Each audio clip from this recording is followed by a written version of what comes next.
season for all of iRacing. Tonight kicks off the latest in one of PCA's most popular virtual offerings. That's right, it's time once again for the PCA Sim Racing Series 12 Pro Class tonight, and you'll see it all live here on RaceSpotTV. Hi, I'm Joe Peak, and with me in the booth tonight is Ewan O'Leary. Behind the scenes is our director, Ramiro Cineros. And I have to say, Ewan, I'm very happy that they chose Barber for their opening round. This is one of my favorite tracks, both in the sim and even in real life.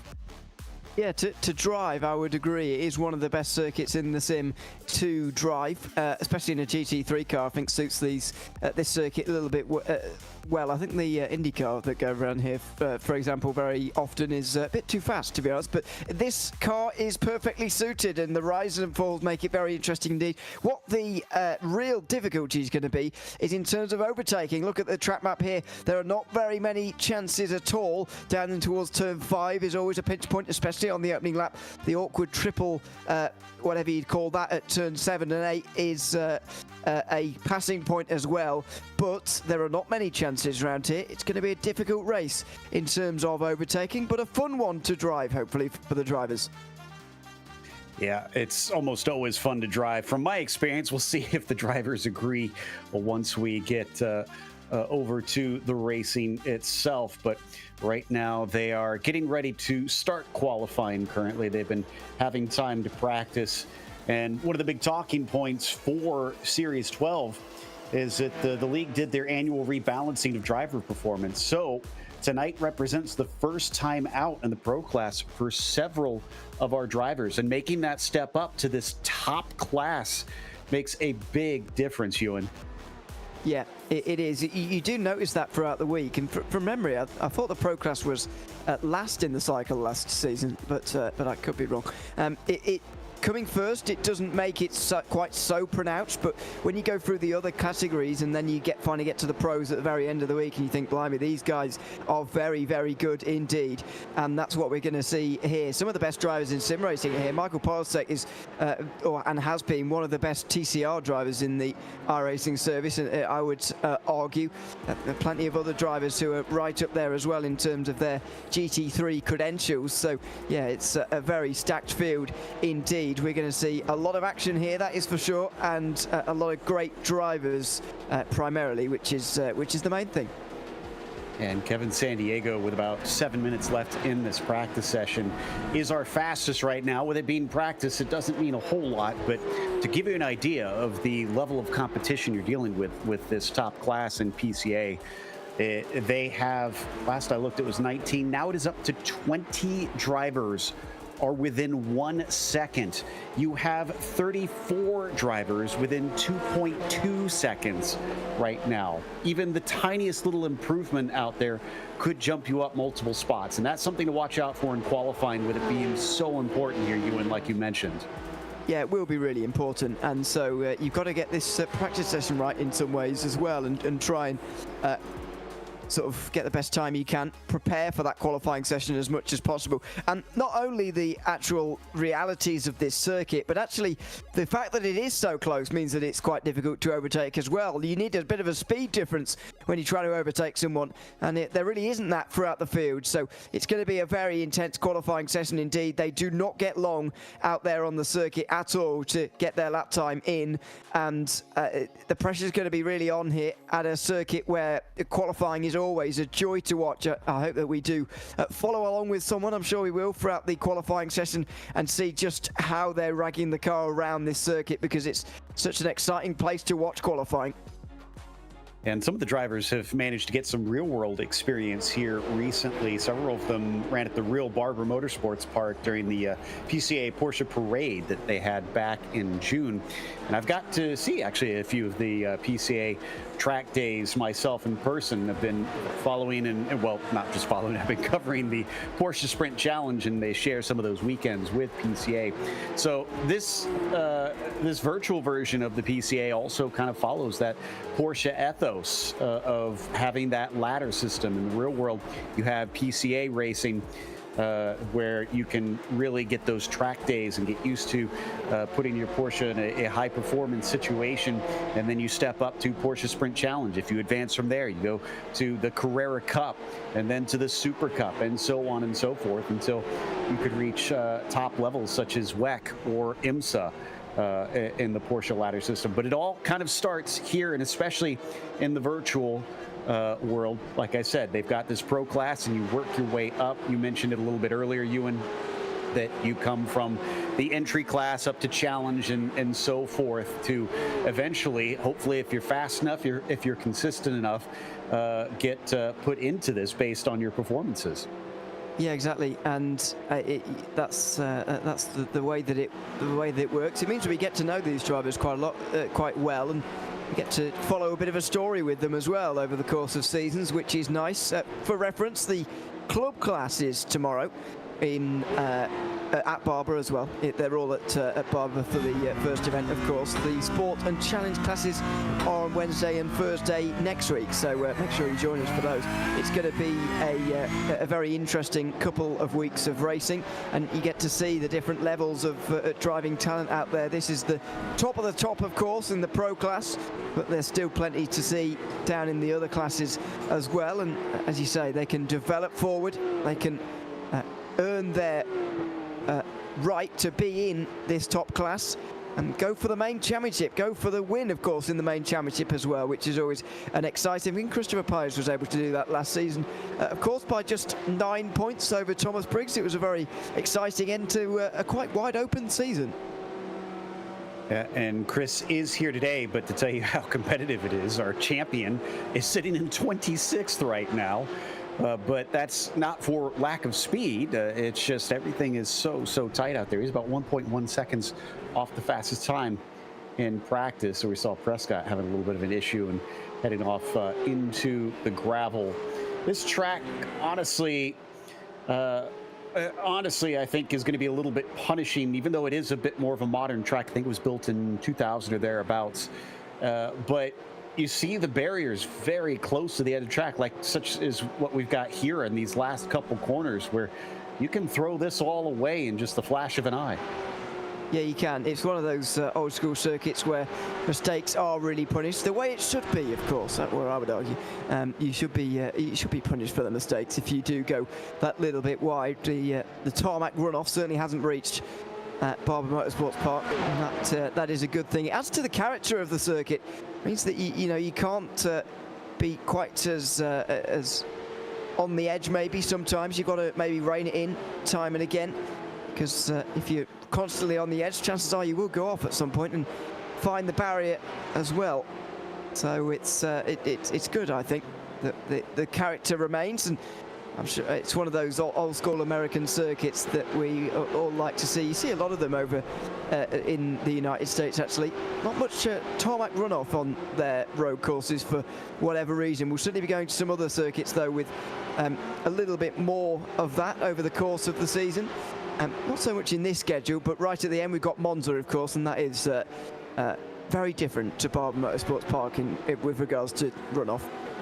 I've often heard a lot of people describe American tracks as kind of being what road courses in Europe were back in the 80s, that just kind of never really picked up a lot of those safety regulations and the paved runoff that you guys had. But the interesting thing is that this track is often compared to a lot of the British tracks from your neck of the woods, where it has all the undulation. It's very twisty and winding, and it definitely was, trying to be quite inspired by that, and was honestly meant more for motorcycles, if anything. This was originally for that. It has the largest collection of motorcycles in the museum, off in Museum Corner at the top of your screen, which I highly recommend. I've been there and it is fantastic.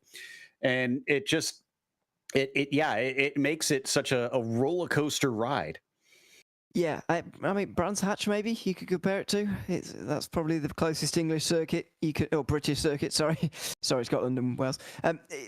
Closest British circuit maybe to Barber in terms of rises and falls only. I would say that this circuit is very different in other ways. It's certainly in sort of the turns that it has. But Brands Hatch is somewhat formulaic with the way that it runs. It seems like Barber Motorsports Park utilises the space that it's at, because actually the plot of land with which it's contained is not actually very big, but they do a lot of hairpins, and that means that you can get a lot of circuit in, and a lot of challenge within that as well. So it's very different in that respect. But yeah, I can see that little bit of character maybe from Brands Hatch, but other than that, it is very different. And it's probably right to make the comparison to that this is what European circuits maybe used to be like. It's slightly puzzling that European circuits have changed so much and the American ones have changed so comparatively little. There's definitely been a little bit more money in the oval side of racing over in North America, but there's a very dedicated road racing contingent over here, and it's been picking up in the last couple of years. It's been really heartening to see so many people start to realize both sports cars and open wheels have a lot to offer. As we now start the qualifying session. Now, the interesting thing here is they only get 3 laps total in this 10-minute session. So if you start late, once those 10 minutes are up, you will be removed from the track. That's it. You don't get to complete hot laps in here. So definitely get out early and try to set them down as quickly as you can. So Ewan, if you were in the car, what's the part of the track that you would focus on the most here to make sure you get it right? Where can they gain the most or lose the least, I suppose? Gaining the most, I think, is in that first sector. Well, I'm going to extend the first sector a little bit further, actually, round to the end of turn 8. From after turn 8, I think the scope for gaining time is a little bit less. Turns 9 and 10 are pretty much flat out. 11 is a pretty flowing corner where you're not going to lose much. The final 4 or 5 corners at the very end of the circuit are, maybe where you can gain a little bit of time again, but nothing compared to the opening corners. Turn 1 about staying within the limits of the circuit, not running quite too wide, because otherwise you'll be in the grass and that will be the end of your qualifying lap before it's even really begun. Turn 2 and 3 about staying relatively tight to the inside, but important to get a good run through there, because you'll need the right line through turn 4, and then that run towards turn 5 is actually quite a long straight by this circuit's standards. Then turn 5, standard hairpin really, but you can gain a lot of time in hairpins or lose it. And then into this section of corners, we just saw someone go through there. Turn 7, 7A, 7B, turn 8 and turn 8A. Whatever that's all about, I don't know. But over the curves they go, and it's a very technical part of the circuit. Thankfully, these Porsches are very good at dealing with curves, and so it's not a woeful section of corners, but it isn't nice, and it's certainly one where it can go wrong very quickly. Jochen Backer here in the 001 coming through the back half of the circuit, and that's down through the first of the S's, or chicane if you want to call it that, until you get to the tunnel turn. This is one of those spots where you get a huge rise. Leaves quite a bit of leeway on the left-hand side, which is a little bit surprising. Let's see what he does when he comes around to complete a lap, as we haven't had anybody set times quite yet. We're going to watch Kerry Brooks instead in the meantime in the 177 as well. Kevin Sandiego is our first to set a time. That standard is a 1:24.5. No one's topped it of the couple that have set times after him, so let's watch and see if anybody can get close. Yeah, I mean, first to set a time, going to be quite difficult to beat his time, I think. Kevin Sandiego was right up there in the practice session, and he's right up there again in this qualifying session. Jesse Lyon at the moment, the only driver within 3 tenths. Kerry Brooks over the line now. That's not going to be particularly representative of the speed there. Michael Schultz through the final corner as well, as the times pour on in. Nobody close, really, to Kevin Sandiego. That's not really very close either, I'm afraid, for Michael Schultz, who goes over the line in a rather lowly position for now. And Chris Pies goes over the line a bit better than he did in practice as well. Was in the top 10 there when he set his time. He might be pushed out of that very shortly, but he is at least in the top 10 and indeed in 10th place for now. Saw Nicky Chan without a time there on the board. That 000 failed to set a time in the first lap. Now, if you're not familiar with iRacing, if you go outside of what is considered the track limits, and in most cases, at least at this track, that is half of the car outside of the white line, it will delete the lap. So his first lap, unfortunately, got negated.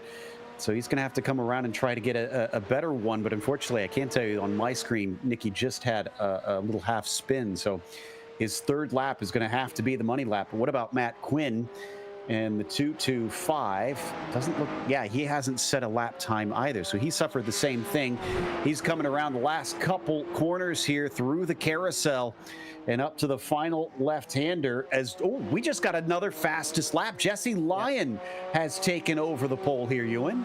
Yeah, just by 45 thousandths of a second. Kevin Sandiego's been displaced. Chris Pies has gone up to third as well, within a tenth of a second of pole, so right where he needs to be when it mattered. Logan Gredo's done with the session in fourth, but now fifth as Bryce Rodriguez sets a new best time. Down to a 1:24.1, and he's 0.3 up. Remember, we were talking less than a tenth, most drivers within each other at the top. Somehow, he has a third of a second faster than anybody else around him. That is unbelievable with the margins we've been working with. What about Chris Pies, sitting in fourth right now, doing much better than his practice times? We're going to hop on board as he flies along the bottom part of the circuit. There's sort of tiers around here. It gets higher as you go up to the front stretch. Well, let's see what he can do on his last attempt. Yeah, he needs to make sure it doesn't go too wide there, and he just about saves the slide on the way round turn 12 now through 13 and 14. He's going to come into the pit lane. Not sure whether that was an off track or whether he just wasn't improving anyway. Jesse Lyon was improving earlier in the lap. Does that continue? It does, but he stays in third. Trying to see if we have anybody who can still finish a lap here. Nolan Baltz might be able to. Is Polasek still have it? Yes, he does. Yeah. Oh, wow. And he's sitting in second right now. Yeah. Think. But then again, Rodriguez has one more, if I'm not mistaken. Oh no, he's in the pit lane. He doesn't anymore. So it's just Polasek, I think. Yeah, you're right. Well, this is significant. Amarim is able to put himself in eighth with that last time through. Another driver who has, I believe, taken championships previously in the various PCA series. Keeping an eye on Polasek. Okay. Yeah, here he is in the 45, coming around the final corner and to the line. It's showing improving by half a second. If that is correct, he is going to absolutely blow this away. He crosses the line with a 23.8, and he is ahead by a quarter of a second over Rodriguez. That is an unbelievable lap from Michael Polasek. A 1:23.8 is unlike anything we've seen in this qualifying session. The only driver to go below a 1:24, and not only by doing a 0.9, it's a 0.8 for Michael Polasek. Unbelievable, and showing just the kind of form that saw him take 3 of the final 4 races in season 11 earlier this year. That is an unbelievable lap time from Michael Polasek that will not be beaten. Yep, nobody else is able to set a time from here despite a few minutes left in this qualifying. Worth noting that Michael is the only one to break under that 1:24 mark. There was just a couple drivers that were able to do that in practice, but here in qualifying, Michael is a step above the rest. Will that reward him with a little bit of an easier win since it is so difficult to try and pass? One thing that will help the others today, Ewan, they have pit stops in this 60-minute race today, so that could give them a chance to maybe try and under or overcut their rivals. Yeah, huge help in terms of actually overtaking, I think, having that mandatory pit stop. Well, that's not mandatory, I suppose, but you are going to need to stop because the fuel is limited, even though you're probably able to go an hour, maybe just about in the 100% fuel. We've limited the fuel so that everybody will have to make a pit stop at some point. It means it's a relatively narrow pit window, to be honest. Expect to see it around the halfway mark in the race, but you only need a lap or two in clean air to overtake the driver just up ahead of you. And that might be where this race is decided, but we'll wait and see just how difficult overtaking is. Sometimes you can be surprised by this circuit, or by any circuit, in just how easy it is or difficult to overtake. So we'll see what it's like when we get into the race, but I think it could be pretty difficult to overtake, and that's going to mean pit stops will be very key indeed. Now, Sosnowski is out there and he hasn't set a time, but he is on an outlap, so with only 40 seconds left, he will not be able to set a lap. And he will be the only driver that hasn't put a lap in. So he'll start from the back of our 37 car field. Nicky Chan, the slowest on the field right now, which is a bit of a shocker because Nicky is usually incredibly fast. But I think the fact that he missed 2 of his laps really kind of tells the tale on why he is that far down in that second lap. That was the one that counted. As I mentioned earlier, he had a bit of a half spin. So that kind of explains everything and why we see him where he is. As the clock ticks down and Chad just gets what little practice in he can get. He's going to need it up against the best of the best in PCA for Series 12. We'll get ready for that starting grid for the first race of our latest in many series here in PCA's Virtual Championships. Michael Polasek going to be starting on the pole position with Bryce Rodriguez starting next to him. Jesse Lyon will begin in P3. Matthew Siddall starts from 4th as Kevin Sandiego will be P5, and the 95 Derek Cyphers will be in 6th position. Chris Pies starts in 7th today. Logan Grotto, P8 for him, followed by Rafael Amorim. Robbie Prescott will round out your top 10. Then Mark Nistor will be in the 11th position. And of course, Ewan, we've got Nick Facciolo starting in 12th. Leif Peterson will be 13th, just ahead of Joachim Bakker. Ed Eisenring and Joe Sinclair on the next row, ahead of Michael Patterson and Kerry Brooks, who rounds out row 9. Thomas Briggs, who was right up there in the championship last season, by the way, 2nd place, just 9 points away from the title, alongside Alpha Chan on the 10th row, followed by Nick Malagrano, Chris Brown, Enrico Gregorato, and Chad Henson, to round out row 12. Matthew Jokel will start 25th, and you've got Michael Schultz in the 26th spot. Then it's Klaus Nielsen, P27, and Matt Quinn in 28th. After that, James Franznik will start in 29th today. Top 30 going to be rounded out by Joe Steifel in the 003. Brett Holmes starts 31st, followed by Edward Nelson in the 32nd spot. Rich Minkler will be P33 today, as Nolan Balt starts 34th, and then Ryan Crowley 35th. Nicky Chan, as I said, 36th, and last of the drivers to set a time is Chad Sosnowski.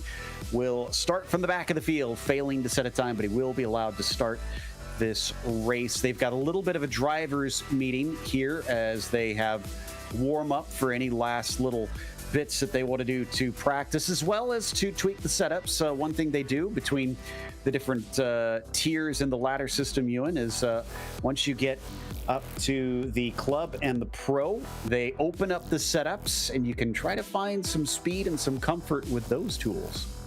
Yeah, you don't get that sort of choice in some of the other classes, which does make things very interesting indeed. In those upper classes, upper 2 classes, you do get that bit of a choice. One other thing that you do get in this series, by the way, even as a pro, you get a fast repair, which could be quite useful around here. If you're having to come down pit lane and using that fast repair, your race is probably not going to plan anyway, but it is there for you to stay in the race and stay competitive, even with a big off early on in the day. So that's something else worth noting about this, and as well as the 60% fuel limit we've already talked about. That will force pit stops to happen probably before the 40-minute mark in this race, as in 40 minutes into the race, not 40 minutes to go.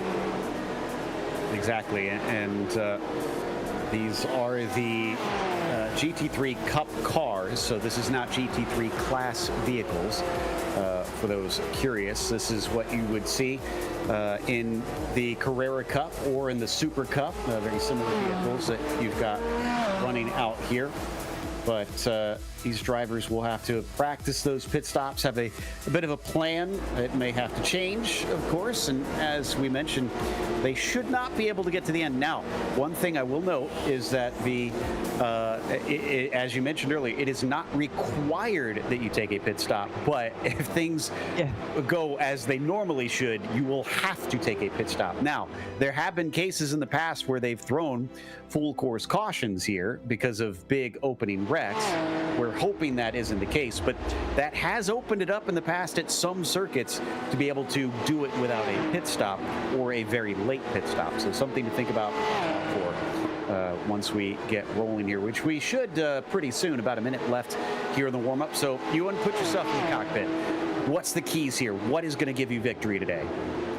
I think we've just seen one of the keys, and that's pole position that Michael Polsek has just got. But off of the start, it's very much about getting yourself into line very quickly here. You don't really be stuck up on the outside through 2 and 3, because that can get you in a bit of trouble. You can get freight trained on the inside a little bit there. It would give you the inside by the time you get down to turn 5, but it might not be much help by the time you get there. Thankfully, it doesn't look like tyres are going to be too much of a talking point. There's the current conditions. It's just 9:10 in the morning.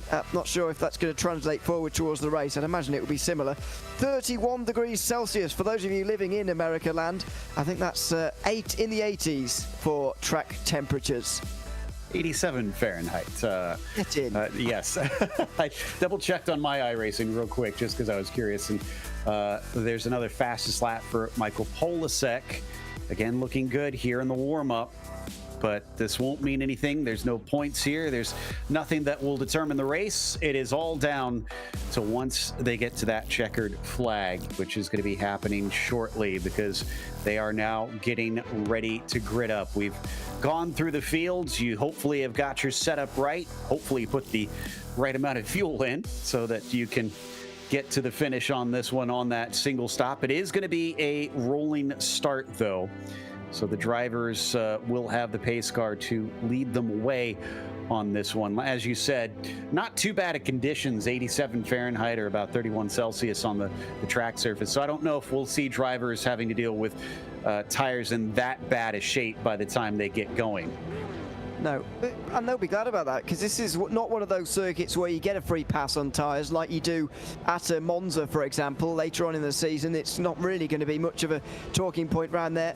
Even if it's 1,000 degrees Celsius, you'll be fine probably. So it's a relief, I think, to these drivers that the track temperature is so low and they can push relatively hard on the tyres.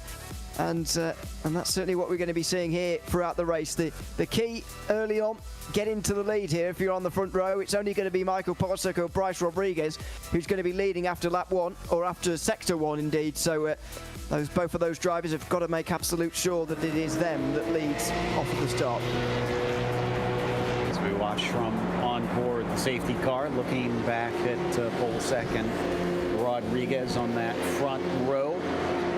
Surely Rodriguez is going to have to get a little bit aggressive here at the start to get that track position away, and hopes that he can maybe lead for part of this race. Boy, they get close coming down through the last couple corners. Almost nothing between them. Don't need to be banging doors here. They'll come off the final turn. They wait for the call from the flag stand before they are allowed to go. And there it is. Green flag is out. Polsek does not go well. He gets a poor start. Rodriguez looking around the outside, coming down into turn 1. He chops across. He's got the top spot away before they even get to turn 1. Yeah, good damage limitation from Michael Polsek. He could have forced that side-by-side again, but he didn't, because he wanted to tuck into line just ahead of Jesse Lyon, who's third. Then it's Kevin Sandiego and Matthew Siddle as they go down to turn 5. This could be all on down here in the hairpin. Little side-by-side between Cyphers and Grotto as behind them. My goodness, 3 wide in some cases, still trying to sort this one out through Charlotte's Web. Now they head back towards Museum Corner.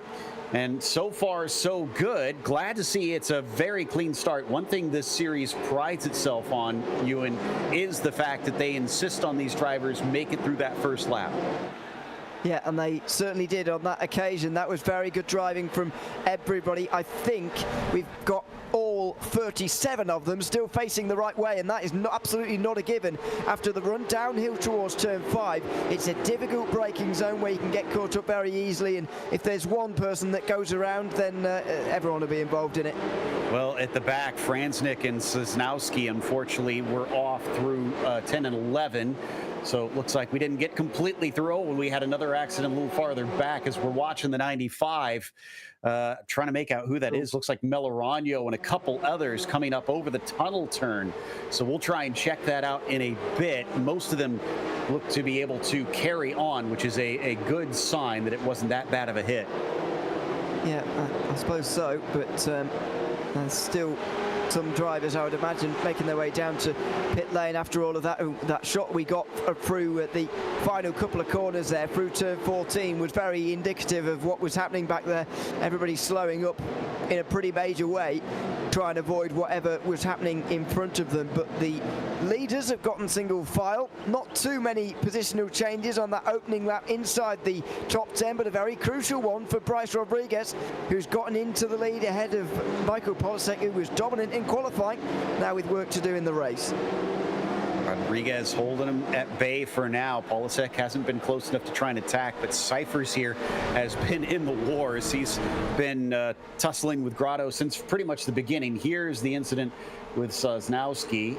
May have got the wall. Hard to tell from that angle if he backed it all the way into that, but he does turn it around, and he did not take it into pit lane. Nobody has entered pit lane after those opening lap incidents, so everybody was at least able to get it past that, and that could be critical because, as you said, Ewan, just simply getting to the pit stops and not having to do that extra stop down pit lane is key if you get damage. Yeah, absolutely key. So you need to stay out of trouble, really, and unfortunately for a couple of them that wasn't quite possible on that opening lap. James Franznik, the other driver who Chad Sosnowski made contact with, but they were right at the back.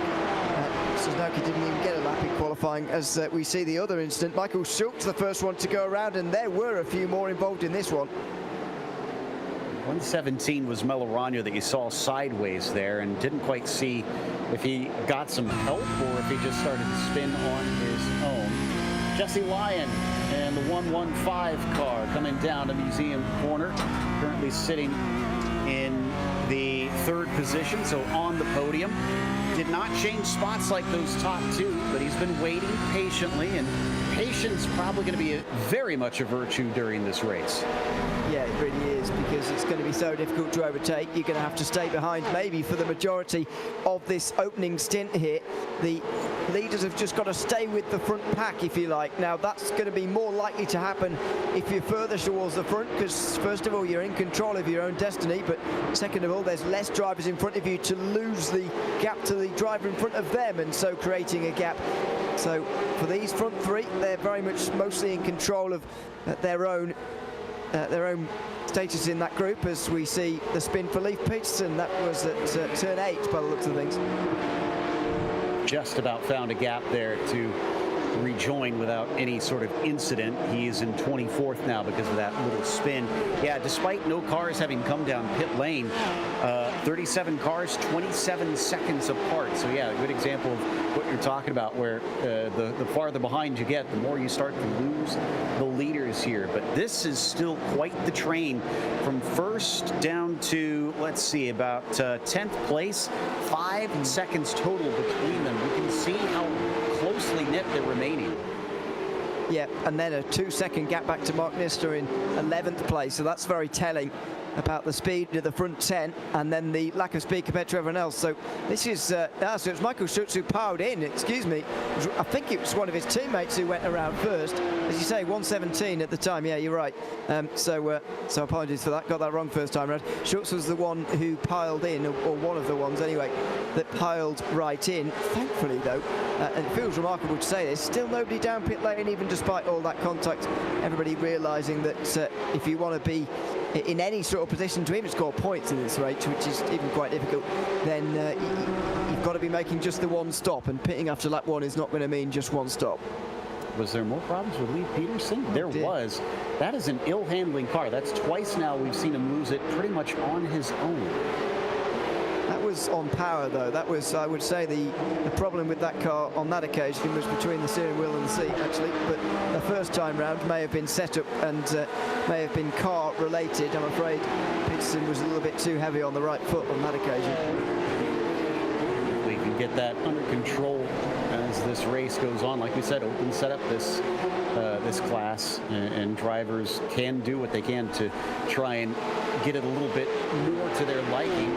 If you haven't, that's going to be on you as they come down through Museum Corner once again. Your order is Rodriguez, Polisek, Lyon. It has not changed since the start of the race, other than Rodriguez and Polisek swapping positions.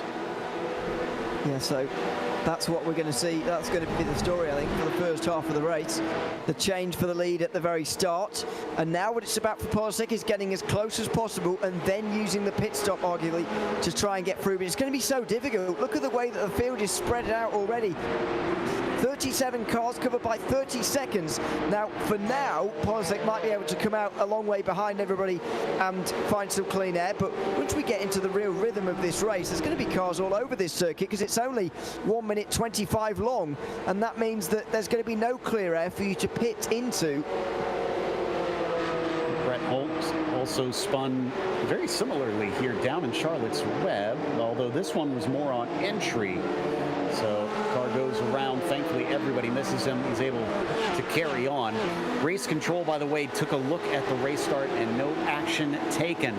So they're happy with how things wound up. And now we've just got to get to those pit stops. But the drivers already finding it difficult at this high level of racing in the virtual world. Jesse Lyon still remaining close to Polasek, but it looks a little farther apart than earlier between Rodriguez and Michael. It does, yeah, it does. I don't know whether that's just Polasek taking a breather for a second and then he'll go again and push on when he really needs to, because actually right now there's no point being 3 tenths behind. It's still not close enough to make any overtake, so that you might as well be 8 tenths or a second behind and then catch up if you have that confidence in yourself that you can just play with the margin like that.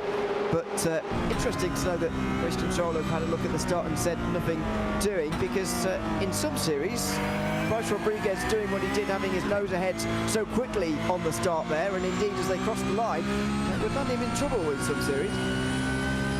Well, this one, since it's based on the flagman, Barney, giving the signal, it's I guess as long as you're in your row, you're okay. It was actually in review for the 95 changing lanes. I'm trying to figure out who that is exactly, but they thought that maybe he changed lane, but unfortunately there was just a checkup, so he was trying to avoid causing an accident, so that's why they decided no action taken on that one. But watching Jesse Lyon, as we have been for some time, he's also got Kevin Sandiego in behind him. Now, what's interesting here is Kevin Sandiego kind of joked after qualifying, can I have a do-over for the quali? And I'm not sure if he just wasn't happy with that, because he qualified 5th, which is no mean feat. Maybe he thought there was just a little bit more in it. That was Matt Quinn going around and someone scraping him on the way past. It's a pretty awkward place to get back to him around again. Yeah, maybe just feeling that he could go a little bit quicker than he actually did. He set his fastest lap time on the last time round, by the way, and that was the fastest lap of the race so far for everybody. Kevin Sandiego there, 1 lap ago. So yeah, he clearly is quick, but that's the pressure of qualifying. You get just 3 laps, and Michael Polasek is really good at that kind of thing, just getting that 1 lap together and qualifying really well. Too much more than anything in qualifying. The gaps surprised me. The only driver in the 24s, the 23s, excuse me, the only driver to be 3 tenths ahead. It was a remarkable qualifying session for Polasek, but it's not quite translated to the race just yet. You can see that Sandiego's pace, though, has very much translated to the race. He's very close behind Jesse Lyon here. Looks like we do have our first penalty of Series 12. The 39 of James Franznick given a black flag for incident with car 37. Checking to see if I can find. Oh, okay. So I wonder if that was for the very start of the race then. Yeah. I think so. Difficult for me to say really convincingly who was at fault for that, having seen it, but clearly Race Control have adjudged their blame, and so that's fine. But yeah, it looked like a pretty. Like a meeting in the middle kind of thing, really, through turns 9 and 10, which is not really a place you want to be going side by side with someone else anyway. And this is getting very tight between 2nd, 3rd, and 4th, and they are catching Rodriguez. It's down to 4 tenths. Once again, a little bit of a look to the inside from Sandiego, but could not get the car through. In fact, he loses out a bit when we see him on the shot here going by. He's definitely a little bit farther away. Battle for first very much on. Just a small note, our hardest charger right now, Rich Minkler, up 9 positions. He's down in 24th. That's a fantastic job around this kind of circuit to be making up those kind of places. Hats off to anyone who's really continuing to move through the field, and I know there are a few of them further down in the pack. Not these guys, of course. They're all staying where they are, very much so. On the way out of turn 5, they're all in the same positions as they were on the exit of turn 5 on lap 1, and that says everything you need to know about the first 12 minutes of this race. Yeah, but it has been a pressure cooker, especially lately, now that they've closed back in. And Rodriguez soaks it up. It did not give anything away this past lap. Tries to see if he can stretch that out again. Wonder if we're going to start seeing this kind of ebb and flow, as we got another incident, and this time with Chris Pies, our current reigning champion. This looks to be coming out of the Alabama roller coaster, up and over the crest of turn 4. And for some reason, we've cut away, so not sure what happened with him. But this 24 car is starting to really feel it, as you can see those cars now lining up behind him. Looks close, but realistically, I don't know how threatening this will be. I mean, for a driver of this quality, I mean, I would be shaking at the sight of the mirrors that Rodriguez is currently looking into. But you know, for a driver of his quality to be looking at this kind of margin, I think this is comfortable for Rodriguez. 4 tenths of a second is way too far back around a circuit like this to be even thinking about a move. Polisek is going to need to be probably within 3 tenths on the way out of turn 3 to have a dive at turn 5. That's the most likely chance for a dive. I think the reason Polisek's got a bit closer is because Lyon's got a bit closer, and that's because San Diego's got a bit closer to him. So everybody's feeling the pressure from the driver behind them. It's just pushed everyone along a little bit in this front group, and so the pace has gone up a little bit here, but overtaking certainly has not become possible, really. You just need to be so close to actually do anything. Yeah, I mean, when everybody accordions together like this, it's great news for us as viewers, because this is going to get exciting. It's bad news if you're Bryce Rodriguez, who is just having to deal with an immense amount of drivers breathing down his neck. You have another penalty, the 117 of Nick Melorano, for essentially incident responsibility there on that first lap, taking that spin and causing an accident. Coming up into the final few corners. Battle for 16th up at the top of your screen. Battle for first still there on the bottom. Somebody in the background was taking a big look down into turn 1 behind that battle for first. But this battle for 16th, that is Mike Patterson trying to run away from Sinclair, Chan, and Briggs. Yeah, and that's Thomas Briggs, by the way, still in 19th place, second in the championship last season, all the way down in 19th to start with. And by the way, that does not get you very many points in this championship. I do like the point system in this series. I've got to say, it's not one of those series where people just get points for starting races and stuff like that. It's a much more punishing system. It has been in the past. I've just had a look at what it's changed for season 12, and it's a bit more expansive, but so it's not quite so difficult. But as I say, last season Thomas Briggs would not have been getting very many points for 19th place, that's for sure. And boy, they have a lot of drivers in this pro class. So yeah, if it, I'll have to double check to see how far down they award them this season. But if it isn't down to the back of the field, you can't feel too much shame if you don't get points, because it's just going to be all around difficult to try and be in the top half as they carry on through the last couple corners. We're almost to that pit window opening, maybe within another 5 minutes or so, I'd say. We should see that start to open up at about 60% fuel maximum in the cars. So with them going about an hour, and then we should see maybe more like 9 minutes left to go, I suppose, if we're going by about roughly an hour. But this is not known as a thirsty track. No, you're turning so much, and you're braking so much, and you're off full throttle, excuse me, Oh, so that's much. for third. Oh, here we go, finally. And he gets it. Sorry to jump in there. Right. San Diego caught us both napping as well as Jesse Lyon asleep, as he just snuck in through the Charlotte's Web hairpin and took third away with almost ease. Well, certainly more ease than those around him have found overtaking, that's for sure. Now, did he catch Jesse Lyon napping? Did he catch him by surprise? Or did he orchestrate that very well indeed? Logan Guerrero's just lost a couple of places, by the way, as Chris Pires gets ahead of him, and he just holds off Amarin. That was very close, as now Robbie Prescott's going to fancy his chances, not quite on the way towards 11 and 12, but that was Chris Pires who kicked that all off. He goes up to 7th place now. So that brings Chris back to where he started this race, and back to the 88 of San Diego now, watching that battle for 2nd, 3rd, and 4th. Off the final corner they go, using up every inch of the track that they can. The 24 still leads the way, and actually used that little battle, I think, to stretch himself out. It's up to a whopping 0.6 of a second, which is honestly one of the larger gaps that he's seen. Yeah, it is, but that will be closed again, I would have thought. Rodriguez is not going to continue to run away with a margin, but San Diego has proved that it's possible to make a move around this circuit in normal battling, and so that's very good news for everybody, really, but not good news for Polasek, who's now going to be his next target, although Lyon has had a better run through turn 5. San Diego now under pressure.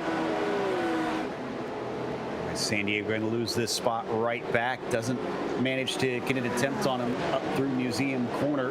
Battle for 14th certainly looks good. Facciolo having to go a bit defensive on Eisenring for a moment, and he will hold him at bay. Ooh, way off to the left-hand side and through the grass there for Ed Eisenring, using up quite a bit of the track, and that actually pays dividends. He gets a good launch, but it's tough to go side by side through the S's, and he elects not to. We've seen it before. Sosnowski and Franznik both made big contact doing that, and so probably a good idea not to, although Facciolo's run into the final S's section was not quite as good. Eisenring is going to have another look here, but it's going to have to be outside line. Facciolo staying very tight to the inside, and it was the right thing to do in the end. Thomas Briggs now heading into pit lane. I don't see a black flag for him. No, I do actually. He does have a black flag. So that, I wonder if that's incident limits, because they have a drive-through at 17X here. Oh my goodness, that was aggressive. Eisenring having a look up the inside of turn 2. You don't see very often, but it didn't quite happen for him. Thomas Briggs, though, is it's surprising me to us. I was going to say, is it just an early stop? Because it's not out of the realms of possibility, even if it is slightly early. And there goes Eisenring again. Oh, and too late on the brakes, way too late.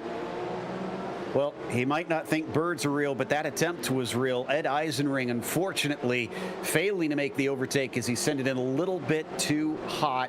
And Facciolo will carry on in that 14th position once again.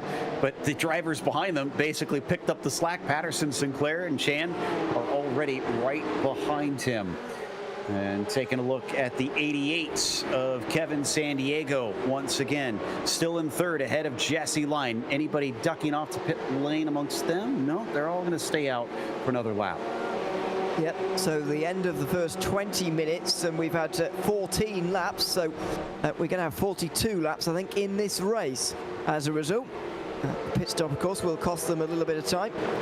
Their fuel load will get a little bit lighter, should get a bit quicker, but it should be 42 laps. Here is Eisenring going down the inside. I mean, he'd made attempts previously, and good driving, actually, from the driver who was trying to overtake there, Nick Facciolo, to just slow down a little bit, let the 929 just go across his nose and then carry on with his day. That could have ended up with him collected in that incident as well. Yeah, that cutback was just picture perfect and had no other space to give, but it all worked out as he stays put and holds on 14th. Up at the lead, Rodriguez in the blue machine. The black one is Polasek. San Diego and the red, white, and blue behind them, with Jesse Lyon in the orange and black. That's your top 4 currently. Haven't seen a whole lot of changing of position. That's way off there for Jesse Lyon. He's kind of lucky he didn't lose the car. It's not often that you can go off into the grass there at turn 11. Yeah, the grass is not quite as icy as it used to be. I mean, through some part of season 11, certainly it was and earlier, much earlier, of course, the grass on iRacing very icy, and meant you would be in big trouble if you got into it even a little bit. But he can get away with it a little bit more now. And Lyon's getting away with murder here, because that was a huge slide as well. Onto the front straight. Surely Siddle's going to punish him for that. Down the inside? No, he can't get down the inside and get through. Well, I'm surprised by that, but equally surprised that Jesse Lyons even hung on to that car. That was a great save. Fantastic stuff. The 14 thought he had a great opportunity, just wasn't quite there. So watching Balls have to try and avoid an accident down into Charlotte's Web. Thankfully, did not run into anybody, but had to dive off into the kitty litter. Meanwhile, Siddle actually lost a little bit of time, you can see in the background, with that attempt. So he'll have to regroup and get back on top of it. Now, those who are not familiar with how this is going, that haven't sat in these cars, you might say, oh, well, this is kind of a boring race, and we don't have a lot happening. But I guarantee you, Rodriguez is feeling it up there. I mean, the fact that they have to be so perfect with every turn and every braking point, I can't believe how well that everybody is doing up at the front. Yeah, well, that is true. I believe the most high-intense part of the race is upcoming here. What do you do if you're Rodriguez here, knowing that the others behind you can now pit and make it to the end of the race? Everybody's pit stop should be pretty much the same length. There's not much fuel saving going on here, I wouldn't have thought. There is just going to be pretty even pit stop times across the board. So when do you come in if you're Rodriguez? Do you let them go first and react to that? Or do you go first and try and sort of predict their early stops and forego them a little bit? It's a very difficult thing to do, and of course you're thinking about this while driving, as you say, with all that pressure behind you on the circuit. Very, very tricky to do that, and with the spread of the field now and some of the first pit stops that are scheduled actually starting to happen for the likes of Enrico Gregorato, the lappery may well begin. The leaders may well have to put some drivers a lap down. Yeah, and that may determine when we see those pit stops as we watch them on board. Jesse Lyon down through Museum Corner. Because traditionally in iRacing in the tin top cars, usually it is the overcut. It is going as long as you can. That is the quickest strategy. It's the drivers that undercut tend to have a harder time trying to make up the positions because they're in a slightly heavier car, and on top of it, they also get stuck back in the traffic behind them, especially with how many cars we have here today. This is not that long of a lap around here, and 37 cars will clog up the entire circuit pretty quickly. But that said, if Rodriguez does catch that lap traffic, that was Polasek going off this time in the final corner. If Rodriguez catches traffic, those behind him could use that to their advantage and try to undercut him. And you are correct in that description, but that description also does rely on the fact that, or presume the fact that all four of these drivers, five, let's call them the top five, are driving at 100% at the moment. And I personally don't believe that's the case because of the way that this works with Bryce Rodriguez at the head of the field and everybody else trying to get past him. I don't think it's quite as easy as saying the overcut is going to be the best way around here. There's going to be lots of factors in here, because if Polasek, for example, pits early and he unleashes a bit of speed that we didn't know he quite had, and he's able to go a little bit quicker than Rodriguez is because he's just been stuck behind him for the whole race so far, then all of a sudden you might get an undercut prevailing. So it's very difficult to say which way round is going to be the best way round here for the drivers, and especially for Rodriguez, who can't react to what's happening ahead of him. He's just got to guess what's happening behind him and make his pit stop based on that. I think he's in a very difficult situation indeed. Yeah, you make a great point on that one. I think the real big part of that is, will they have a gap to slot into if they do think that they're quicker? Because they could be quicker, but again, if they have to pass slower cars after their pit stop, then that could eat into their pace potentially. There's so many unknowns, and it's a lot trickier than you would think to try and roll the dice in this series, as we have had a few takers on pit lane. Gregorato, Schultz, Briggs, Chan, Cowley, Holmes, Melorano have all stopped in. Most of them are regular stops. For some reason, Cowley and Melorano were a little bit longer than others by about 5 to 7 seconds. Yeah, Briggs was a couple of seconds long as well, but not too bad. And for some reason, Nicky Chan made a pit stop 7 laps ago. I think that might be too early to make it to the end of the race, but we'll see about that. If it is possible to go to the end from there, then that certainly opened my eyes, to put it that way. We'll see by the end. Still 33.5 minutes to go, of course, and I reckon these drivers can do probably another 9 minutes out there on the circuit. That's another 6 laps on this tank of fuel, maybe a bit longer because they won't be using much around the circuit. And still, none of them have blinked up at the front. Highest driver to have pitted is Greg Rado in 28th currently. It looks like a couple others are going to join on pit lane. I think I saw Stifle amongst them. Could be a couple of those cars are trying to take a few repairs since they may have gotten a bit from the early incidents. This is still line astern from first back to fifth, all within 1.3 seconds out on the track. Rodriguez, Polasek, San Diego, Lyons, Siddall, your top 5. Siddall's been very quiet so far, not getting involved in any of this, not even getting anywhere close to getting involved in any of it as well. So he could be quite a stealthy player in this final half of the race. We'll see about that on the way towards turn 5. Just saw, I thought that might happen. Kevin San Diego down the inside again, aggressively so, but not quite as definitively this time. He has to slot back into third. It was a good attempt, just couldn't quite get the grip coming off the corner. Shows himself once again. It's going to be hard to shake drivers at this pro class level. So nothing doing quite yet. The battle for 8th. Whoa, did I see an accident back there? Yeah, you saw Grado off the road there after going side by side with Chris Pires. I think he's kept it on the, he's kept it going straight forward. He's not spun at least, but that was him trying to earn his 7th place back, and it clearly went wrong through turns 7 and 8. Yeah, that's going to move him a little bit backwards as we check back in with San Diego.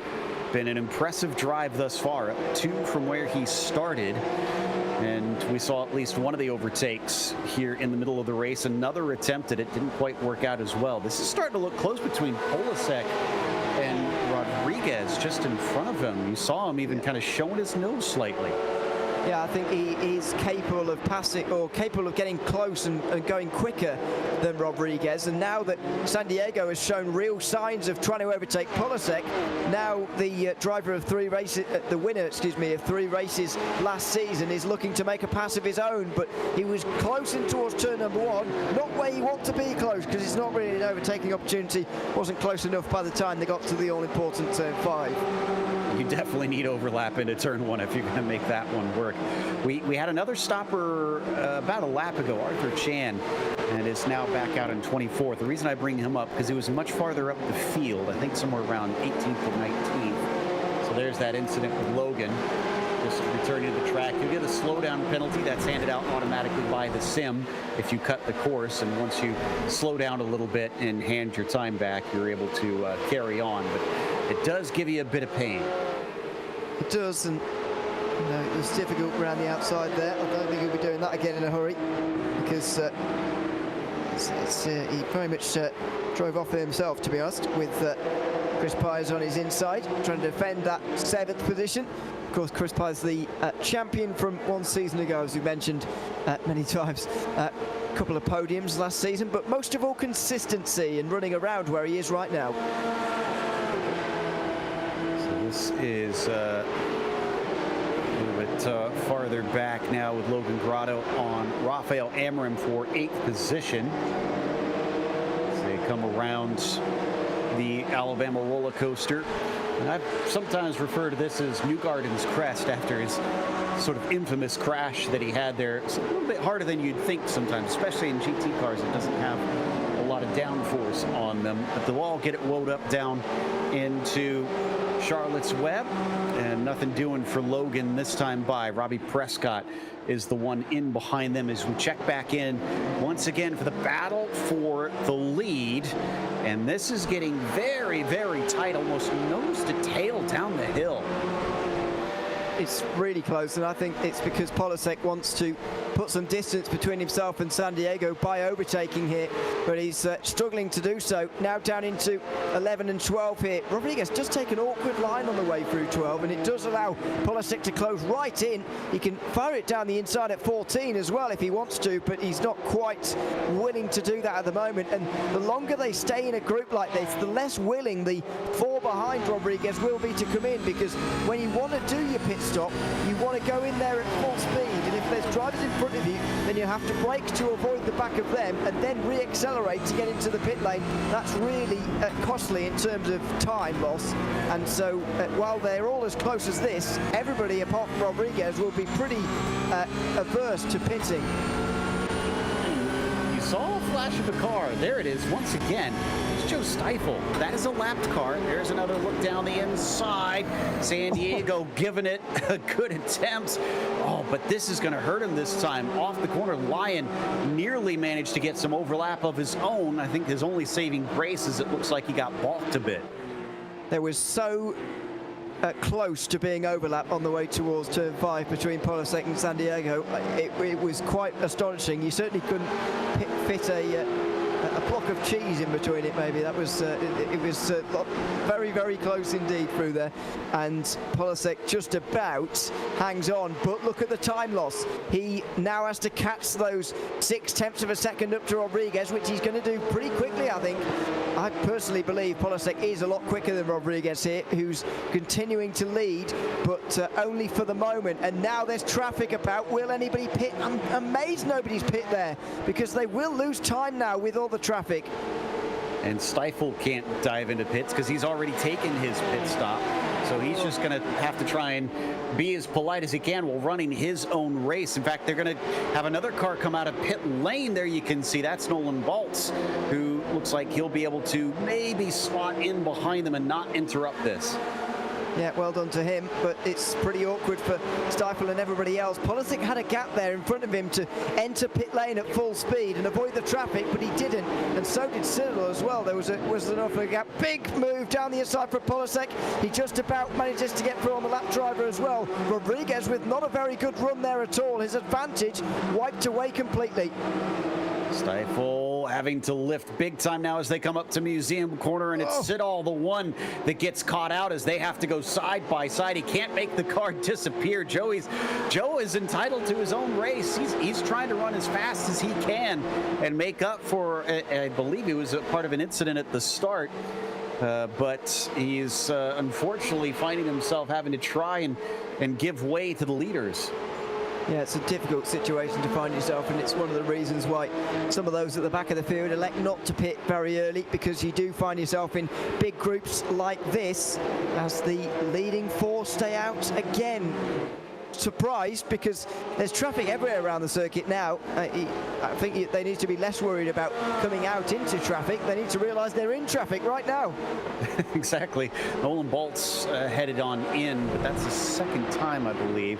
Let me see if, okay, he's serving a black flag, it looks like. So he's had something happen, either too many incidents, and I haven't seen anything from race control, so I'm going to guess that that is incidents. It clears up in front of them, at least for the time being, but now they're catching up to Brett Holmes as the next car they are going to lap. The good news is they should have to pit soon. I'm thinking maybe within the next lap or two.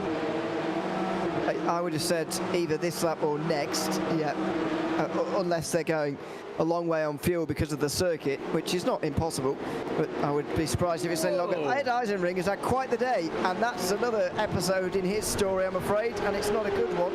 He goes so far through the gravel, he's actually into the grass before the wall, and somehow just avoids it, but it's not been his day, unfortunately. He's now down to 20th place and still hasn't pitted. Coming to my web, said the Spider, and Ed Eisenring obliged, unfortunately. So 929 falls to 20th. That failed move. And this this is, that's for position. Lion is the one actually going for it. He must have overtaken 2 then, because he was behind San Diego. He moves himself up into second. How did that one kick off? Well, I'm not really sure how it started, but I definitely saw 3 wide on the exit of turn 12 with San Diego on the very outside, Polasek in the middle, not knowing what to do, and Jesse Lion taking it all on the inside. So don't know how that happened really, but Polasek, for whatever reason, had a terrible time through turns 11 and 12, and off the corner, he had his 2 closest rivals either side of him. Lion with a brilliant move there to capitalize on that. I mean, it was so split second, and yet he was there and made it work on top of things. He had to try and get his elbows out to finish that pass. Unfortunately for him, that allows Rodriguez to run away just a little bit. As we watch on board with San Diego now, looking up ahead, wondering what's a guy got to do to try and get by P2. Yeah, the song often goes, where in the world is Kevin San Diego? Well, it's further behind than where he was before, I'm afraid. Down in 4th place now, after, by the way, being the most aggressive and an entertaining driver of the race so far, I've got to say, to give it to him. And unfortunately, he's dropped a place this time round, though, to Jesse Lion, who's also overtaken Michael Polasek, and still they stay out, by the way, even while they were side by side. You'd think you'd want to get out of that kind of battle, but they certainly don't. And I think I, for one, have slightly underestimated just how far they can go in fuel. They are settling in for a longer stint than I imagined. And, you know, I think there's 2 factors in that. Like we said, this is not a track that uses a whole lot of fuel. There's so many sweeping corners where you're off throttle. That will help. And then also, how long have these drivers been stuck in a line? Surely there's been a little bit of lift and coast or using of the slipstream, I imagine, to help extend it that little bit further. Yeah, I would imagine so. Especially because Rodriguez seems to me to be absolutely not the quickest driver in that front 5. I would even maybe argue he's 4th or 5th fastest of the top 5, but he's in the lead and he's got the track position, and that's just how key it is. I mean, it was a 1.5 seconds when Jesse Lion got through because the battling was so fierce. Now look at the gap, 8-9 tenths of a second. He's reeling this in pretty quickly, but if you've got the track position, there's not loads that you can do as an overtaking driver. That was savvy from Bryce Rodriguez at the start of the race, for sure. Taking that top spot may be what gives him the win, which is kind of ironic because they always say you can't win it in the first corner, but I mean, he kind of did. Yeah, you can hear it. That's true. But also, they both could have lost it at the first corner. I mean, true. Michael Polasek tucked in very smartly, actually, back into single file immediately. He gave up the race lead, said, OK, I'm going to lose the lead here, but I'm going to make sure I don't lose second place. And that's what he did by giving up so early. He made sure he didn't get caught up on the outside through this section of corners here, through 2 and 3. Because as you can see, it's a very long way round, and he would have been overtaken by even more drivers. So he did the smart thing, but he did lose the lead. I do have to say, I appreciate Matthew Siddall's paint scheme. It's kind of the nice China look he's got going on with that thing, with all the blue painted flowers on his number 14. Well, they go around yet more lap traffic now. That driver staying well out of the way for this group. Maybe someone could lend Michael Polasek a lick of paint, because he's just gone for the standard as it came out the showroom black. I mean, black is an intimidating color, so. When it's all the way around, though, it's a bit dull, isn't it? By the way, you're gonna have, while we've got a brief break, you're gonna have to tell me where on earth in America the Hudson Valley region is, because I haven't got a clue.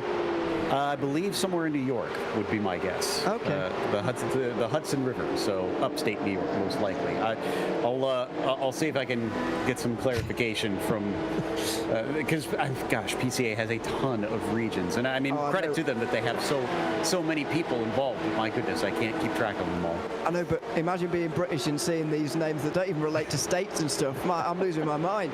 Well, and half of our names are just stolen from you guys anyway, so. Oh dear, it's it's something to get ahead around. I do remember this from last season, but as you say, it's great to have all the different regions. It's not just separated into states or whatever. It's even more specific than that in certain states, certainly the bigger ones. So it's very good to know where they're all from, know which part of the club they're from, if you like, and it gives us a bit of a sense of the background of these drivers as well. But it isn't half a bit of a headache for someone who's not from America. I can only imagine. I can't say that much of my knowledge of the UK's geography is very good, but Joe Stifel here up on the top of the screen is kind of on his lonesome right now, and well, he's fallen even farther behind because he had a big off there and thankfully kept it out of the Armco. Yeah, and as I say about the grass earlier on, probably helped a little bit by that update a few months ago that just helped him stay out of the wall and locking it all up just to make sure that he didn't. And meanwhile, we go through 42 minutes of this race without stopping. So I'm very wide of the mark in terms of how far I thought they would go on fuel. I thought they'd be in by now easily, but no, we're still out there with 18 and a half minutes to go. That shows you why the pit stops were less than 10 seconds and have been less than 10 seconds for most of or some of the drivers who have pitted so far in this race. Problems for Joe Stifel. Ooh, there may have been a tiny bit of ghost contact there. It's difficult to tell, but definitely a little bit of a spin into Charlotte's Web before he gets it running once more. The good news is, 2/3 of the way through this race, we've only lost 2 drivers. Franznik and Nelson are only 2 that have retired. 35 are still out on track, and we still have a race for the lead that is yet to see any of these drivers stop yet. Puzzlingly, I will add to that. Yeah, the top 4 definitely seem to be the class of the field, but I reckon Bryce Rodriguez is the slowest of the 4. He's just got the track position though, and that's the all-important thing here at Barber. Jesse Line gets closer on the way through turn 12, but needs to have a look at the inside. Well, doesn't need to, but if he wants to make a move, he'll need to have a big look down the inside at 14. Doesn't decide to do it on that occasion. Turn 5 is more likely where we're going to see the move, but are they just going to wait for the stop now? Rodriguez has led for so long. Are they going to trust their fuel-saving abilities and their ability to have a shorter pit stop here, I wonder? We got to wait and see. They'll have another lap around to try and take their stop. And it looks like a couple front runners, or at least mid-packers, are coming in. I see Joachim Backer and Joe Sinclair. They were close to the top 10, so they're pitting now. Let's see where they come out. I'm starting to think Nicky Chan, who we thought had pitted way too early, did not pit too early at all. No, Should be able to get to the finish. Same. Yeah, I think I've gone too early on that as well. Backer and Sinclair both in the pit lane. It's what you're saying there, but you're right. I think Jackie Chan, no, Nicky Chan, sorry. That'll be a turn, wouldn't it? Nicky Chan is going to be fine. Yeah, I agree. Only 12 laps into the race, I think, when Chan made the first stop of the day, pretty much the first scheduled one, anyway. And I agree. I think that'll be fine.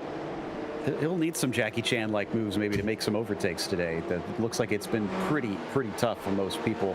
I got some clarification. The Hudson region is Zone 1, so Northeast USA and Eastern Canada is what I'm being told. Oh, which, yeah, so yeah, the Hudson River, I was right, around that area. Oh, just saw some smoke off of Charlotte's Web, not on our screens here, but I also saw some tire marks heading off the circuit, so I wonder if there was some sort of incident going through there that may have ended somebody's day.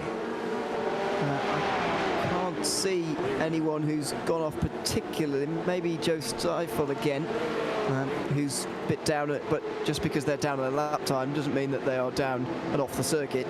Just means that they might be going a bit slower this lap than they have done previously. But yeah, we'll try and get to the bottom of that as another pit stop in the top 10 for Rafael Amorin. He will drop out of the top 10 now, obviously, as he makes his way out, and Matthew Jockle makes his way in. Still the front 4 stay out once again. Yeah, highest driver to have pitted currently is Rafael Amorim. He sits in 11th, so he should probably cycle back into the top 10 once we get a few of those upper drivers pitting. which should be pretty soon. As we said, this is definitely farther than we anticipated. It's usually a little over an hour at most tracks that you can get on a full tank of fuel.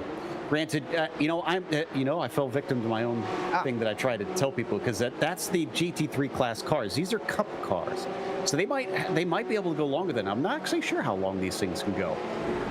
Yeah, sometimes they can go a little bit longer, I suppose, and maybe I'm in GT3 mode a bit too much as well. But it has surprised me. 45 minutes into this race, and Jesse Lyon finally makes his way in. But what he did have to do is just ease off slightly on the way in for Bryce Rodriguez, who was just ahead of him there, and so he couldn't drive straight through the back of him. Had to lift off slightly and just balk his entry, excuse me.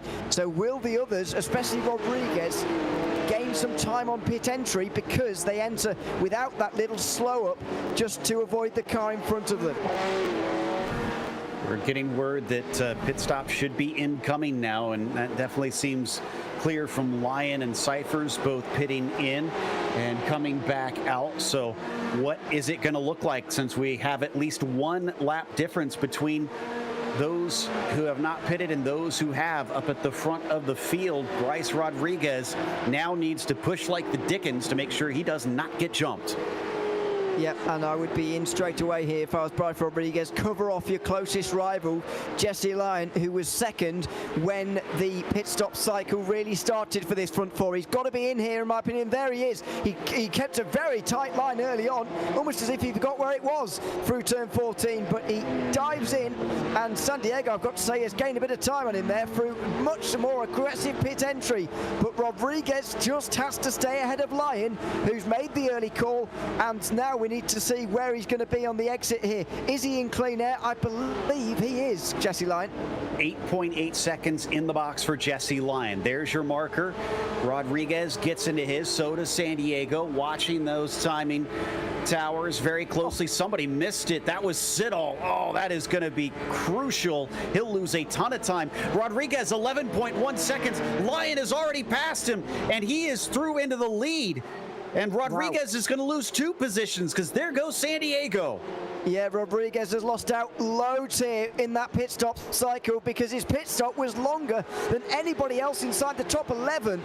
And obviously 3 haven't stopped yet, but San Diego jumps in the same lap. So that's something you don't see very often. 2 drivers coming down pit lane at the very same time and one jumping the other. Now, Kevin San Diego's been the most aggressive driver in the day so far. He's been the most able to make overtakes. He's going to be the one to deny Jesse Lyon a race victory here, if anyone is going to at all. Michael Polasek, of course, is still yet to filter out into this group. And he's pitting right now. Polasek, we know, is very fast on his own, so could he maybe jump them? Chris Pies and Robbie Prescott, the last 2 that need to make pit stops. Oh no, Prescott is overshot the pit entry. Prescott should have pressed brake there, I'm afraid, and he's dinged the front end as well. He uses fast repair, so it's not a big problem, but he has lost about 5 or 6 seconds. So gutting, as he was having such a great race up to that point.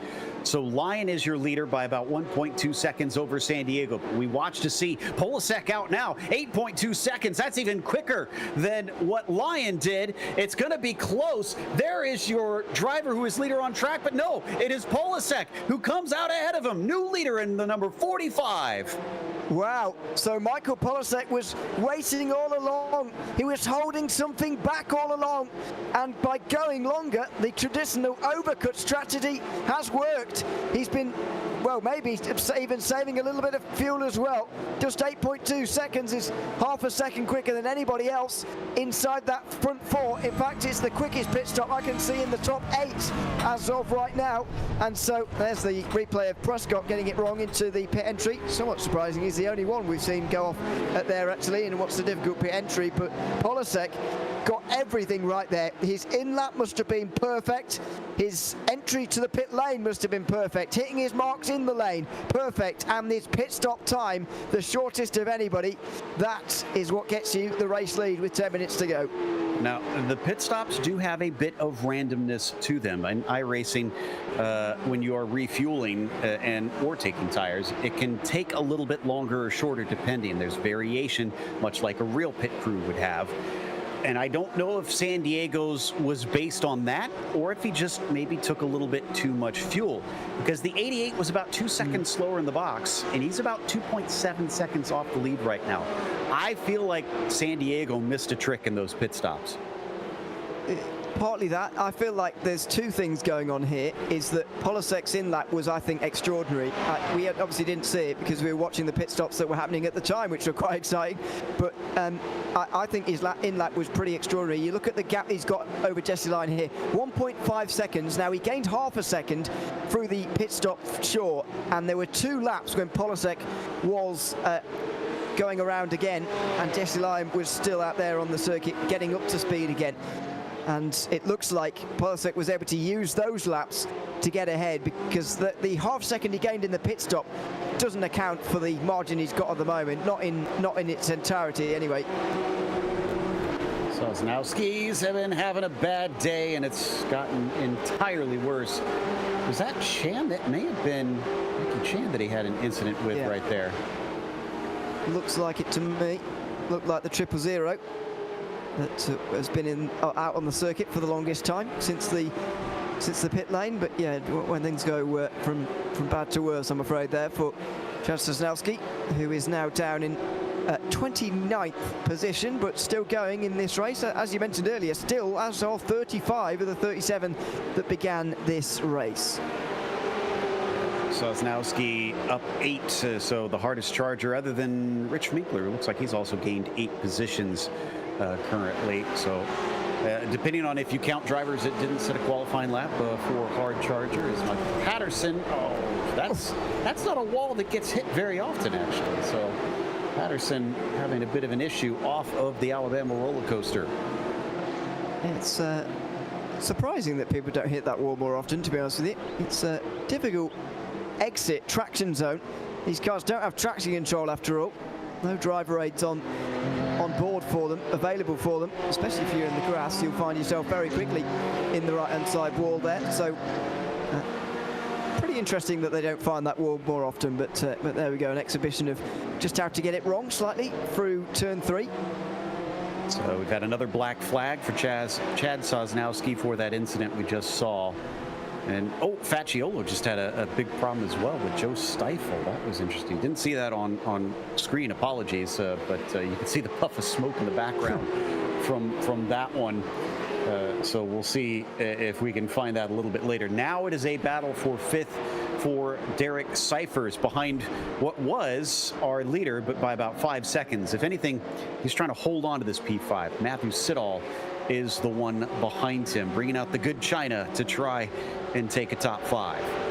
And this is the legacy of Siddall missing his pit box. We saw it while we were watching the double pit stop for San Diego and Rodriguez, but just in the middle of them, Siddall was busy missing his mark and having to reverse back into the lane. His lane time longer than anybody else inside the top 11, down into Kerry Brooks when you get a very long pit stop, I'm afraid, 15.4 seconds. So nothing wrong with Siddall's actual box time, but the fact he missed his box in the first place has put him behind where he needs to be, and in a battle for 5th place now.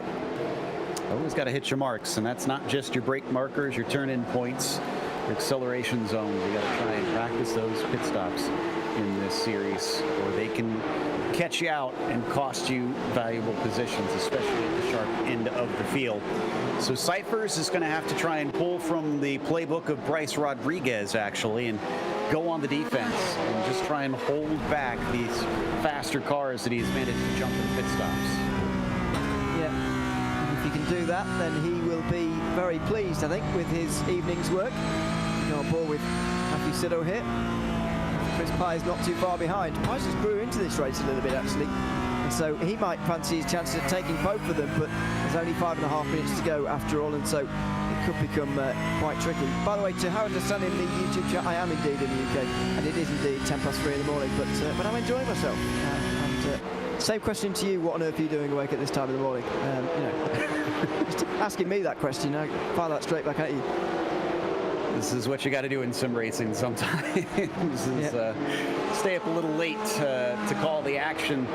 And interestingly about Pye is it's felt like a good race, but he's back where he he started. And we get a little bit of a defense in front of them as Derek Cyphers is feeling it and trying to go offline to keep Siddall from making a move, which will definitely play into the hands of Chris Pies, because that's going to start to slow both of them up.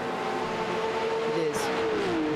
I just don't think there's enough time on Pies' side quite to action this. I think he is quick enough, and if he was given all the time in the world, he'd get there eventually, but I don't think with the 4.5 minutes he's got remaining, he's quite going to be able to do it. We're very close here, by the way, as to whether it's going to be 3 or 4 laps to go, but I think it'll be 3 when they get to the line. And in fact, Polasek is heading to the line within the next few seconds here. We'll get you into some timing in a moment once he does, while we watch the midfield continue to battle for position.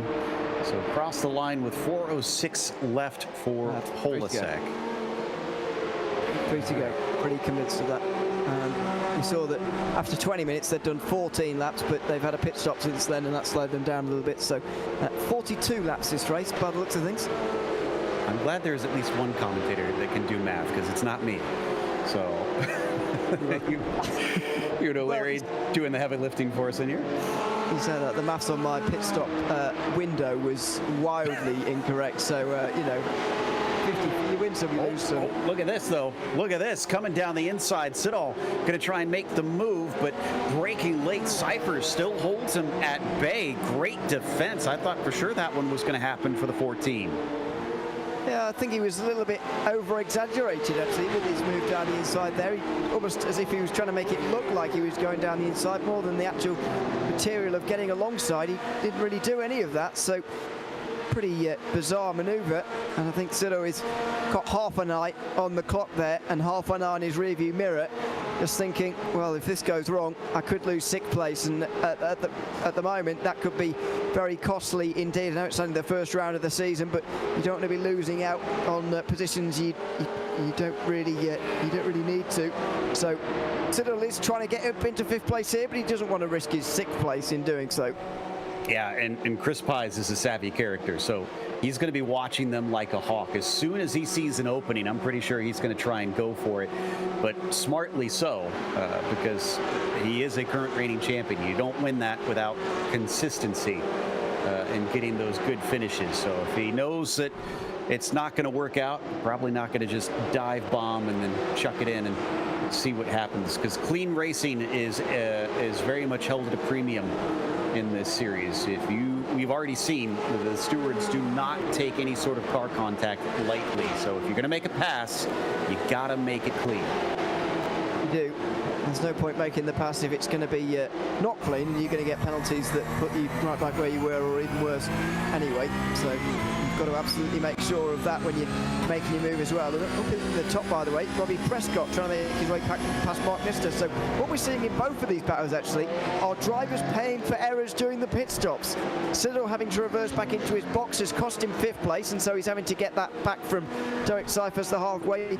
And Robbie Prescott braking too late for the pit lane entry has put him behind Mark Nister, whereas otherwise he would be comfortably in the top 10. Yeah, Robbie will be ruining that one. It's honestly one of the more embarrassing mistakes that you can make, just flubbing the pit entry, because it looks a little bit awkward coming down and smacking the wall at a low rate of knots. But the 95 is going to do everything he can here, Derek Cyphers, to keep Siddall behind him, who just missed his pit stall instead. As you mentioned, there's Lyon, who was almost our leader after the pit stops, but hasn't really had enough. Behind him, my goodness, San Diego is trying everything. Look how close he got to the lapped car of Nicky Chan there, having to try and sneak by him. He is on a mission to catch up to the 115. Yeah, he is, but it's too little too late. They are on the final lap of this race, I believe, so San Diego's going to have to settle for 3rd, and he's going to be ruining qualifying. As you said after the session, he was asking for us to do it again because he didn't quite get it right first time round, but he'll certainly be learning from that error. It might have cost him a race win today, but equally, Michael Polsek would have been a very difficult customer to finish ahead of. So quick through the pit stop phase. Not only was his pit stop the shortest of anyone inside that leading battle, but his in-laps were absolutely extraordinary.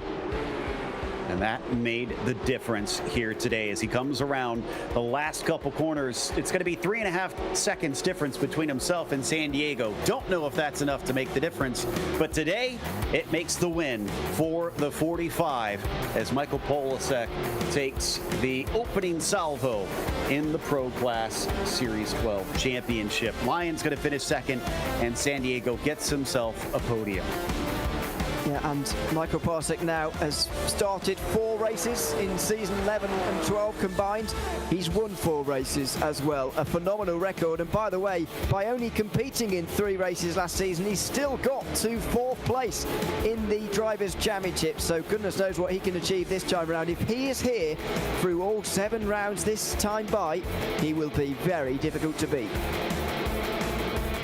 Watch the last of them finish. Rich Minkler, currently our hardest charger. He's up 10 positions now in that number 36 machine. Might not be able to get any more as he's not quite close enough at the end of the race as we watch the celebrations of our top finishers here post-race. Last of them coming across the line. We're going to have 27 cars finish on the lead lap. Mighty impressive out of 37 starters. Out of short circuit especially, that is very, very impressive indeed, and a testament to the spread of field, or lack of, to be honest. Matt Quinn, the final driver finishing on the lead lap, did his very best, a 25.3 fastest lap. That was less than a second slower than Michael Polasek, who ends up with the fastest lap, perhaps unsurprisingly. So that's going to be everybody across the line for us as they come back into the pits, getting ready to either lick their wounds or celebrate their successes. And for Michael Polasek, absolute success up at the front. Starting from pole, wasn't there for much of the race, but once he got it back, nobody could touch him, and he takes the victory. Jesse Lyon so close on this one. He'll take a P2. Kevin San Diego didn't like his qualifying. He still salvaged a 3rd despite starting from 5th. Bryce Rodriguez, he's got to wonder if there was anything he could do to try and take that win, considering he led the majority of this race. He still finished 4th with Derek Cyphers in P5. Matthew Siddall was 6th, and Chris Pies was P7. Then it was Rafael Amorim in 8th today, followed by Grotto in 9th, and Robbie Prescott at least getting top 10 despite his mistake. Mark Nistor was 11th, followed by Kerry Brooks in 12th. Arthur Chan finishing 13th, then Joseph Sinclair in 14th. Nick Facciolo was P15. You've got Ed Eisenring with quite a few adventures on track, still getting 16th. Joachim Backer in the 17th spot, and Chris Braun in 18th. Enrico Gregorato in 19th, and Michael Patterson rounding out your top 20. From there, Matthew Jokel was 21st, Henson in 22nd, and Minkler, as I said, the hardest charger, up 10 to 23rd. Klaus Nielsen was 24th, and Lee Peterson still finished 25th. He had a few troubles with his handling, it seemed, early in the race. Matt Quinn was 26th, with Briggs 27th, and Cowley, our first driver, a lap down in 28th. Melarano 29th, and Chan winding up 30th. Not the best of days for the 000. A couple other cars able to finish: Holmes, Stifel, Baltz, and Schultz. From there, you've got your 3 DNFs of Sosnowski, Nelson, and Franznik. Looks like we might be able to have a chat with our winner, Michael Polasek. So let's pull him in and see what he has to say about this race and how he feels about how it all went. Michael, congratulations on the victory. You lost the lead at the start. You fell down, I believe, as far as 3rd at one point, but you wound up back in the lead after the pit stops. Did you stress at all during the race that you wouldn't be able to get that lead back, or did you feel that confident that you'd be able to jump him in the pits? Pretty much. I was hoping I was going to be able to win the fight into turn 1 and then just hopefully run away from the rest of the field, but unfortunately that didn't happen. I got a bad start, and then Price seemed very aggressive going into turn 1, so I just let him have it. And fortunately, I was confident enough in myself just to hold on to him and just wait for either an opportunity to make the pass for the lead, or, as you said before, just jump him into pits.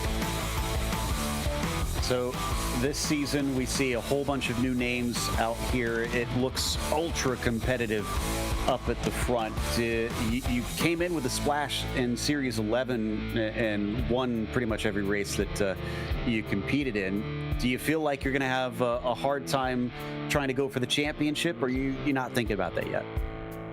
Oh, well, it's an entirely new car. The Porsche Cup car is a car I've generally always avoided. I'm running this series to get used to it. And it's definitely very different compared to everything I've driven, so it's going to take a while for me to adapt to this car.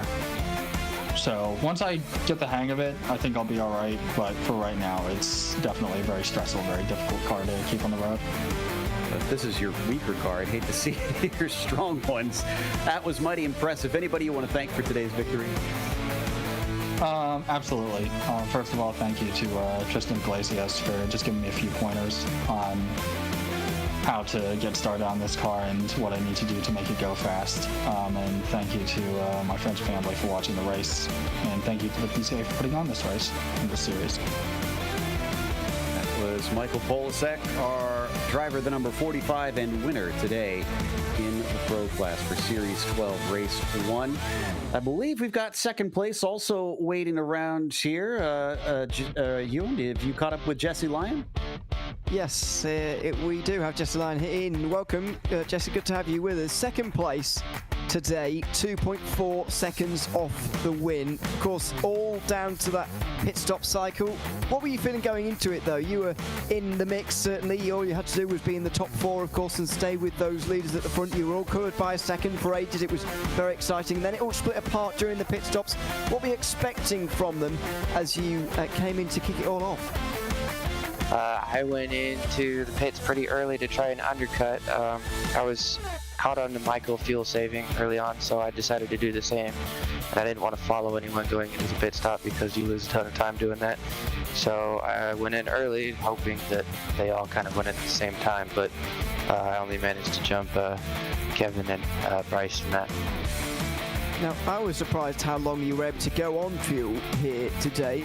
Now, what was that down to? Because there's a lot of factors at play here. First, the fuel saving that you mentioned there, that was maybe going on more than we even realised at the time. The circuit, which itself is not a particularly fuel-thirsty circuit, but also the car change since season 11. Which of those variables made you go about 45 minutes into the race, or is it a combination of all three?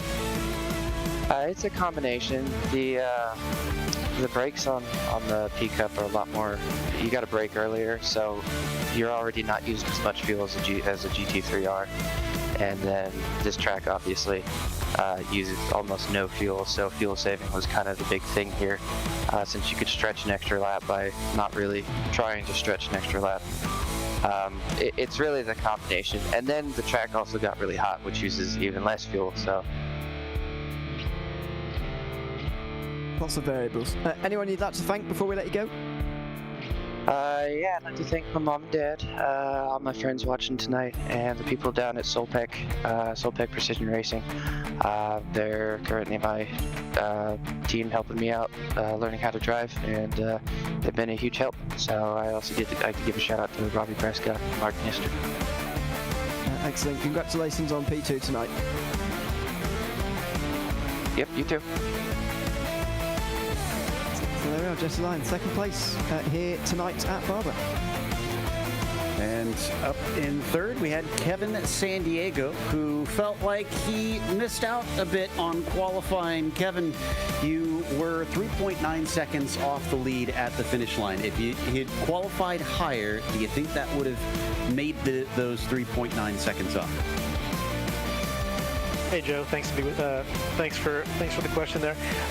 Yeah, definitely. I was really bummed about qualifying. I only put in one qualifying lap. I screwed up the next two and got a 1x each time. So really hoping for a much higher qualifying spot, but made it work and moved a couple positions up and thought I was going to get into P2, but couldn't quite make the pass there. On Michael, I got him out of shape a little bit going through the dip, and was hoping I could get past, but he seemed a little out of shape, and I kind of had to back off, and Jesse was able to really make that work for him. So it was really fun racing, though. Really fun. It did look like a lot of fun, and we heard Ewan describe you as perhaps one of the most aggressive on trying to make passes there early on, but they were very measured, I must say, in your attempts. When you found yourself a little bit farther down, did you kind of know you had to make those aggressive moves to get anything done here? This track is very, very tough to pass, and so there's really only a couple of different places where you can pull a pass, and I had to do what I had to do. I mean, I qualified, I think, P5 or something like that, and you know, I should have qualified further up, but I knew I wanted to move forward. I want to get a podium first race out of the season, and knew what I had to do, so I was pushing. I was trying to do it clean. You know, I had a couple 0X's here and there, but it wasn't super aggressive. So next race is going to be at Brands Hatch. Do you see yourself practicing that qualifying? Because that's another similar track in the sense that you probably want that track position over anything else. Oh, definitely. I mean, you can't show up here without any practice. I mean, probably have to put some hours in this next week, figure out what kind of setup changes I'm going to need. You know, get used to that track. It's not one that I race all the time, so certainly we'll have to put in, you know, a good 2, 3, 4, 10 hours. I don't know. Well, we'll look out for you in the practice sessions, and best of luck when we see you again for race number 2. Appreciate it, Joe. Thanks, guys. Thanks for the broadcast, and looking forward to this season. Thanks, everybody. Take care. Kevin Sandiego bringing the number 88 car home in third tonight, which is going to wrap us up. And of course, we want you to join us tomorrow night because September 5th sees the club class here at Barber Motorsports Park. So don't miss that. Also, a big thank you to the steering committee at PCA Sim Racing, as well as our team tonight, Ewan and Ramir. Thank you so much for watching tonight's broadcast of PCA Sim Racing. I'm Joe Peak. Race clean, race hard. We'll see you on the track.